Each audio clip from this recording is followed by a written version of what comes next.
Hi friends, അസ്സലാമലൈക്കും. ഇന്ന് ഞാനൊരു വെറൈറ്റി ആയിട്ടുള്ള വട ആയിട്ടാണ് വന്നിട്ടുള്ളത്.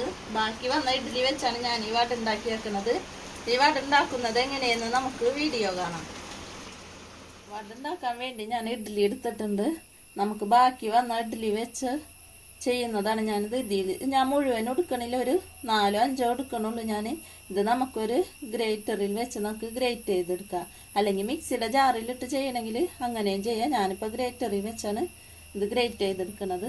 നമുക്കത് ചെയ്തതിന് ശേഷം കാണാം. ഇഡ്ഡലിയൊക്കെ ഞാനിപ്പോൾ ഇതേപോലെ എടുത്തിട്ടുണ്ട്. ഞാനിപ്പോൾ ഒരു 5 എണ്ണമാണ് ഞാൻ എടുത്തേക്കുന്നത്. ഏകദേശം ഒരു 2 കപ്പ് ഉണ്ടാവും ഇത്. ഇനി ഇതിലേക്ക് ഞാൻ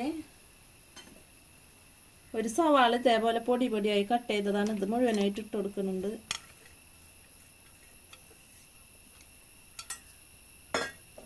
അതേപോലെ ഒരു കഷ്ണം ഇഞ്ചി ചെറുതായി കട്ട് ചെയ്തതാണ്, ഇത് ഇട്ട് കൊടുക്കുന്നുണ്ട്. പിന്നെ 2 പച്ചമുളക് ഇതേപോലെ കട്ട് ചെയ്തത് ഇത് ഇട്ട് കൊടുക്കുന്നുണ്ട്. പിന്നെ കുറച്ച് കറിവേപ്പില ചെറുതായി കട്ട് ചെയ്തതാണ്, ഇതും ചേർത്ത് കൊടുക്കുക. പിന്നെ നമുക്ക് കുറച്ച് കുരുമുളക് പൊടി ഇട്ട് കൊടുക്കുക.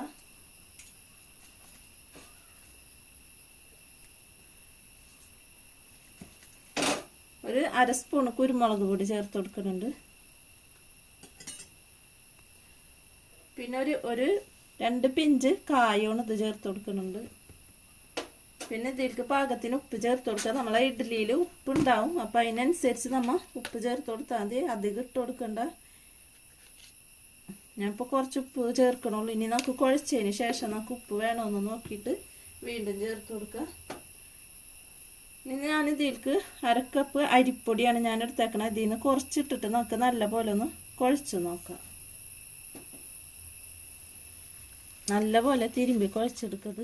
ഇതിപ്പോൾ നല്ലപോലെ കുഴച്ചിനി ഞാൻ ബാക്കിയുള്ള അരിപ്പൊടിയും കൂടി ചേർത്ത് കൊടുക്കണം. ഞാൻ ഒരു 1/2 കപ്പ് അരിപ്പൊടിയാണ് ചേർത്ത് കൊടുത്തേക്കണം. ഇനി നമുക്ക് ഇതിലേക്ക് ഒരു 1/4 ഗ്ലാസ് ഒന്നും വേണ്ട, 1/4 കപ്പ് വെള്ളം ഒഴിച്ചു കൊടുക്കുക. എന്നിട്ട് നല്ലപോലെ ഒരു 3-4 സ്പൂണ് മതിയിട്ട വെള്ളം കുറച്ച് ഒഴിച്ചുങ്ങായിട്ട് നമുക്ക് കുഴച്ചെടുക്കാം. ഇതിപ്പോൾ നല്ലപോലെ ഞാൻ കുഴച്ചെടുത്തിട്ടുണ്ട്.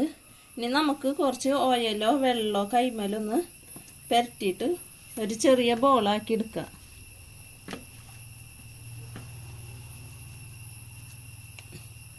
വല്ലാണ്ട് ലൂസാവാൻ പാടില്ല കേട്ടത്.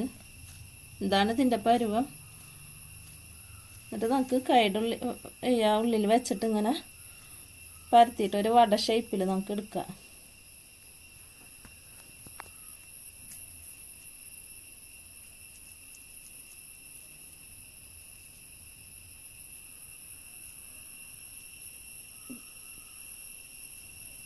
ഇതേപോലെ നമുക്ക് ബാക്കിയുള്ളതും ഈ ഷേപ്പിലാക്കി എടുക്കാം. ഇതേപോലെ ഞാൻ മുഴുവനായിട്ടും വട ഉണ്ടാക്കി വെച്ചിട്ടുണ്ട്. ഇനി നമുക്കിത് ഞാനൊരു ചീനച്ചട്ടി അടുപ്പത്ത് വെച്ചിട്ട് അതിലേക്ക് കുറച്ച് ഓയിൽ ഒഴിച്ചു കൊടുത്തിട്ടുണ്ട്. ചട്ടി ചൂടായപ്പോൾ ഓയിൽ ഒഴിച്ചു കൊടുത്തേക്കണം. ഇനി ഓയിലൊന്ന് ചൂടായി വരട്ടെ. നല്ലപോലെ ചൂടായി വന്നിട്ടുണ്ട്. ഇതിലേക്ക് ഞാൻ ഒരു ഉഴുന്ന് വട ഇട്ട് വെച്ച് കൊടുക്കുന്നുണ്ട്.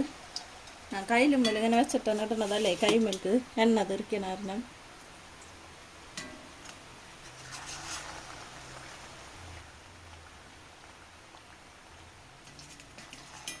പിന്നെ എൻ്റെ ചാനൽ ഇതുവരെ കാണാത്തവരുണ്ടെങ്കിൽ കാണാം. സബ്സ്ക്രൈബ് ചെയ്യാത്തവർ സബ്സ്ക്രൈബ് ചെയ്യുക. തൊട്ടടുത്തുള്ള ബെല്ലൈക്കണും കൂടി ക്ലിക്ക് ചെയ്യുമ്പോൾ ഓളെന്ന ഓപ്ഷൻ വരും. അതുമല്ലും കൂടി ക്ലിക്ക് ചെയ്യുമ്പോൾ ഞാനിടുന്ന എല്ലാ വീഡിയോസും നിങ്ങൾക്ക് നോട്ടിഫിക്കേഷനായി കിട്ടും. ഷെയർ ചെയ്യുക, കമൻറ്റ് ചെയ്യുക, ഇഷ്ടപ്പെട്ടാൽ ലൈക്ക് ചെയ്യുക. ഇത് നമുക്ക് തിരിച്ചും മറിച്ചൊക്കെ ഇട്ട് വേവിച്ചെടുക്കുക. അപ്പോൾ ഞാൻ മറിച്ചിട്ട് കൊടുക്കുന്നുണ്ട്. ഒരു ഭാഗമായി വന്നിട്ടുണ്ട്. നമുക്ക് മറിച്ചും തിരിച്ചൊക്കെ ഇട്ടത് വേവിച്ചെടുക്കുക. ഇതേപോലെ ബാക്കിയുള്ള ഉഴുന്നുവടയെ നമുക്ക് പൊരിച്ചു കോരിയെടുക്കാം. നല്ല മഴയുണ്ട് ഇപ്പോൾ ഇവിടെ. നമുക്ക് ഇതേപോലെ പൊരിച്ചു കോരി എടുക്കാം. ഞാനിവിടെ പൊരിച്ചു കോരി എടുത്തിട്ടുണ്ട്. നല്ല സോഫ്റ്റ് ആയിട്ടുള്ള വടയാണ്. കണ്ടോ, നല്ല സോഫ്റ്റായിട്ട് നല്ലപോലെ വെന്തും കിട്ടിയിട്ടുണ്ട്. നല്ല ടേസ്റ്റി ആയിട്ടുള്ള വടയാണത്. ബാക്കി വന്ന ഇഡ്ഡലി വെച്ചാണ് ഞാനിപ്പോൾ ഇത് ചെയ്തേക്കണത്. നമ്മൾ ബാക്കി വന്ന ഇഡ്ഡലി കളയല്ലേ ചെയ്യുക. ഇതേപോലെ ഒന്ന് വട ഉണ്ടാക്കി എല്ലാവരും ഒന്ന് നോക്കാം.